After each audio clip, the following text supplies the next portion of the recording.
حضرت سلیمان علیہ السلام نہر کے کنارے بیٹھے ہوئے تھے کہ ان کی نگاہ ایک چونٹی پر پڑی جو گیہوں کا ایک دانہ لے کر شہر کی طرف جا رہی تھی۔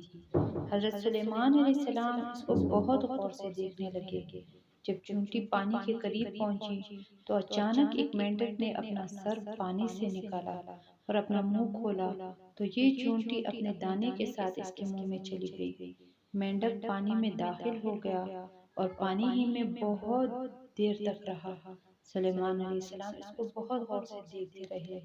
ذرا ہی دیر میں مینڈک پانی سے نکلا اور اپنا منہ کھولا تو چونٹی باہر نکلی، البتہ اس کے ساتھ دانہ نہ تھا۔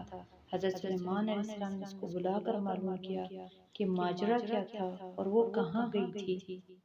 اس نے بتایا کہ اے اللہ کے نبی، آپ جو سمندر کی تہہ میں ایک بڑا کھوکھلا پتھر دیکھ رہے ہیں، اس کے اندر بہت سے اندھے کیڑے مکوڑے ہیں۔ اللہ تعالیٰ نے ان کو وہاں پر پیدا کیا ہے۔ وہ وہاں سے روزی تلاش کرنے کے لیے نہیں نکل سکتے۔ اللہ تعالیٰ نے مجھے ان کی روزی کا وکیل بنایا ہے۔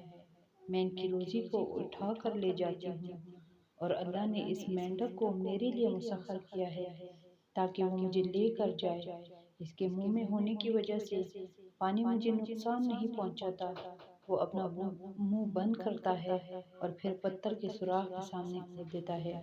میں اس میں داخل ہو جاتی ہوں۔ جب میں ان کی روزی میں پہنچا کر پتھر کے سوراخ سے مینڈک کے منہ میں آتی ہوں تو مینڈک مجھے سمندر سے باہر نکال دیتا ہے۔ حضرت سلیمان علیہ السلام نے کہا، کیا تو نے ان کیڑوں کی کسی تسبیح کو سنا ہے؟ چونٹی نے بتایا، ہاں وہ سب کہتے ہیں اللہ ہی وہ ذات ہے جو ہمیں اس گہرے پانی کے اندر بھی نہیں بھولتا۔ سبحان اللہ۔